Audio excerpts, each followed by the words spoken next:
Item 10C, adopt a resolution authorizing the city manager to execute a construction contract with JMP Construction, Inc. for the Masson and Easton Culvert Repair Project in the amount of $597,000, approving a construction contingency of $90,000, approving a total budget in the amount of $837,000, and appropriating an additional $469,000 from the General Fund Capital Reserve Fund. The city's stormwater collection system was originally installed back in the 1900s and consists of underground pipelines and culverts. A culvert, it's just a sample here to show you. It's similar to what you see on this picture. It comes in various different shapes and sizes. In this case, it's a rectangular precast structure that is used to convey large volume of water. And one of the city's concrete box culvert is located between San Bruno Avenue and Keynes Avenue, as shown on the slide. This box culvert is important because it collects stormwater from the west of State Route 35 and conveys the flow to the San Bruno Channel near Pine Street. As you can see from the slide, the box culvert alignment runs underneath some residential structures and commercial properties as well as the public right-of-way. And during the heavy storm back in December 11, 2014, the box culvert reached its capacity, and the resulting pressure damaged the top of the box culvert at Masson. And that damage subsequently caused the pavement and sidewalk to be lifted from the ground surface and obstructed adjacent residential driveway and sidewalk. So here's just some pictures of that incident back in 2014. Let's see here.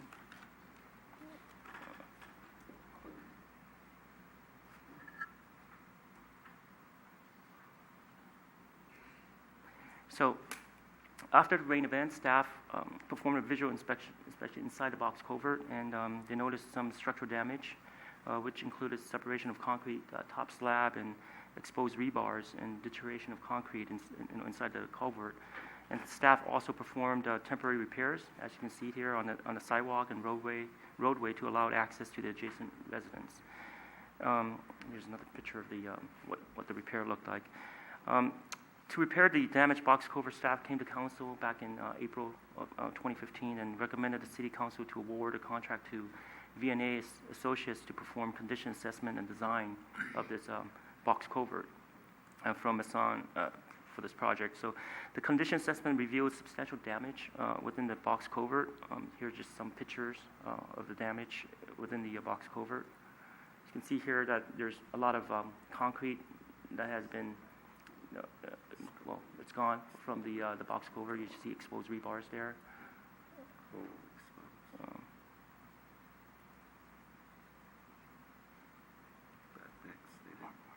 They didn't put it in very good. It's poorly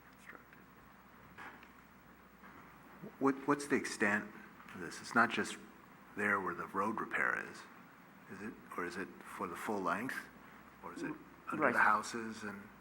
Well, the project was the limited scope of work is from Green to Masson, and this is where the only condition assessment was performed. I guess the curiosity is this condition,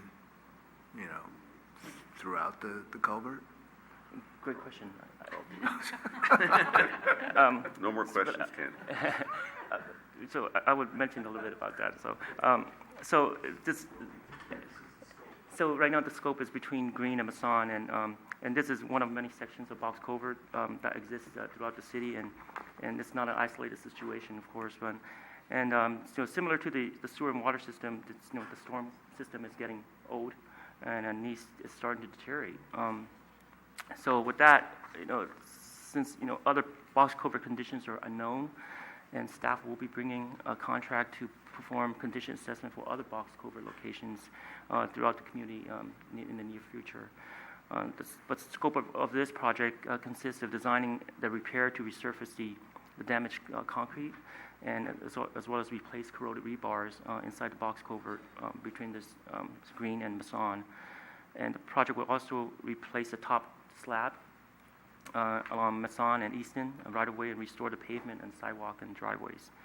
And the project was advertised for bid back in June of 2016, and we had a non-mandatory pre-bid meeting. There was no contractors that attended. And on July 6th, when the bids were due, we didn't receive any bids as well. So per the Public Contract Code, Section 20166, and if no bids are received, we can elect to have the project done without further complying with that public bid chapter. And the city reposted what is called a request for proposal in lieu of a public bid contract for the project again. And in August the 10th, two contractors attended the meeting and a pre-bid meeting and toured the property, toured the site. At the day of when the proposals were due, staff received two proposals, one from GMB Construction and the other from Yerba Buena Engineering Construction. And the amounts were $634,000 and $723,500, which was significantly higher than the engineer's estimate. And this higher cost is due to the difficulties of working inside the confined space entry, and which makes it really difficult to maneuver inside. And as you can see from this picture here too, there's the elevation or the inside dimension of the box culvert changes. So the average depth or average height is about 4 feet inside the box culvert. Since it was a proposal process instead of a public bid, staff was able to meet with JMB Construction and negotiated a price to about $597,000 with a savings about $37,000. And JMB has done work for the city on other projects like the College Pump Station as well as the Glenview Reconstruction Project, and they've recently been awarded the Genevan Sewer Replacement Project as well. And they meet the qualifications and requirements specified in the contract documents, and we're recommending the contract to JMB Construction. As for the project schedule, the work is anticipated to be completed within 60 days, hopefully by December 2016. And since there are no dedicated stormwater funds, the funding is coming from the General Fund Capital Reserve Fund. The budget includes $368,000 for this project, and we're requesting an additional $469,000 to complete this project. But that would be happy to answer any questions. Any questions for Jimmy or action by this on this item? Marty? So this is towards the middle of our storm drain system, and we're not increasing any diameter or cross area of the culvert, so there should be no issues with pushing the problem downstream, or if we were to increase the capacity that as it goes down the hill. What's the assessment of downstream? That's where, I guess that's what my question is we know that this problem's here, we're gonna fix this, it's gonna flow better through there, right?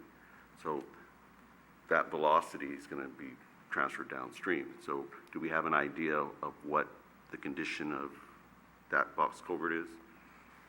We currently don't, and that's the current unknown, and we would like to find that out as well, and that's a condition assessment that we're planning to perform in the near future. It's about we received a cost proposal from a consulting firm to perform the work, and it's about a little bit over $100,000 to do condition assessment for all of the box culvert, the entire length. Okay, so this one sentence here concerns me, and you touched upon it, where the extent of damages within the culvert might not be fully known until each area scheduled for repair is exposed. So the current costs are for what it is that they believe that they bid on, and anything more than that, it appears will be a change order. Originally, what we have is that we identified there are about total of about 500 different areas within the culvert that requires repair. And basically, there are three kinds of repair. One is to replace the corroded rebar. Second one is to refinish rebar and patching. And the third kind is just to patch, and there's no rebar issues. So originally, we identified these by linear footage of the area. And contractor come back and say, hey, by the way, this would not be advantageous to us, because if we go in there, and we start removing Right, it's gonna this crumble area, apart. it's gonna start Right. crumbling, and the area is gonna grow. So what happened is we structure the bid schedule, proposal schedule, and then we have 3 different kind of the repair identified by square footage. For example, we identify 50 square foot of the area would be the rebar that requires replacement. So in that way, contractor has a little bit more comfort level, and which entice them to come in and submit a proposal. And that's what that sentence is about. We really don't know until we go in there. And of course, if they go in and start removing it, the square footage increase, they will be paid, compensated accordingly. based on Accordingly the to square the, footage. to the square footage, but there's a limit on, there's like, unless they agree to that price, there's a bid item where you can increase it up to 25%. 25% Right. with the same. And after price. that, it goes to what, time and materials, unless you go ahead and negotiate the price, Negotiate a right? new rate. So you're comfortable, it's coming to us. I'm nervous with it, honestly. And knowing how old it is, I mean, when you start poking around things and just at the surface, it looks like it's fine. And I'm assuming that when you're meaning rebar replacement, they're gonna go ahead and cut it out, expose the rebar, tie the bars back in, and go ahead and cast around that. Exactly. My second concern is the time, right? Because right now you said it's going to be, try to complete it by December. And if we get any decent amount of rain, then it's going to be a delay. And then I mean, do we need to, we're trying to do a storm repair in a wet month.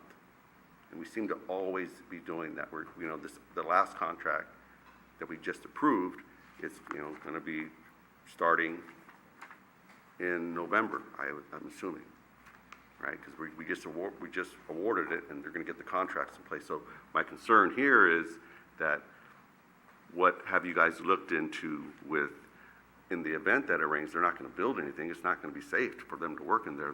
That's a huge volume of water. Where's that water going to go? So is it advantageous to put it and wait till after the rains into the spring? If it rains, because our weather's so funky now. But I'm concerned with trying to repair a storm drain of that size during October, November, December. And that's assuming everything goes right. And generally things kind of, in all construction projects, it typically goes longer, and that pushes it further into the rain. Well, when do you have a good window, though? I mean, we just went out of it. I mean, maybe just summer? Is that the only time that you can be safe? I mean, you can come out of the first of the year and, and get a lot of rain. So. Safer in the summer, no doubt, right? There's no argument of that. But, how critical is it? And just something to bring up. That's what I'm concerned with. I'm always worried about the rain in construction. It just makes things significantly more difficult. And here, it would be a stop. They couldn't work when it rains. So maybe in the contract that they bid with the understanding that there's so many rain days that are allowed, that they're not going to be putting, hitting us with a stop work order. Remobilization. And then maybe it rains one week and they leave and they kind of try to get something and then they come back and next thing we know, we're going to be here. Our contingency is only 90,000. We'll eat that up quick. I want to see it done, guys, no doubt. I mean, I want to see things built and put together, but I have to bring that up. When would they start?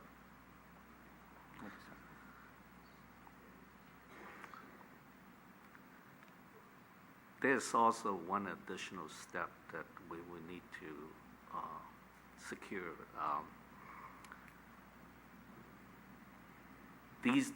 The area they will be working will be underneath private property and also on private property, such as the driveway. So we do have to secure the right of entry and to do work agreement with the homeowner So that might take, 2 weeks, 3 weeks. And of course, we have to let the homeowners know the emergency, the urgency that we need to get this done. So with that, and then we can use that same period of time to sign the contract get the contract executed with the contractor. And I would say we can move a month, mid to late October. So one thing that we can do also is to talk to the contractor and determine whether they can hold the price and postpone the project to, the spring of next year too as well. I understand the concern about the wet weather, and it is our concern as well. Sure. And so that's something that we have to work with the contractor, because it's a safety issue to be inside the box culvert when it's, Right. winter months. Right. Yeah. And maybe possibly expanding work hours, to kind of allowing them to work on Saturday and Sundays so that we get it done, Yeah. We want to have a wet winter, right? That's what everybody wants, but then here, now we don't want it to rain for this one project, it's just, that's what happens. And we can't have flooding either, so Right. I'm prepared to introduce a resolution. If there's no other comments. Councilmember Ibera. Aye. Councilmember O'Connell. Aye. Councilmember Rico Medina. Aye. Vice Mayor Marty Medina. Aye. Mayor Ruane. Aye.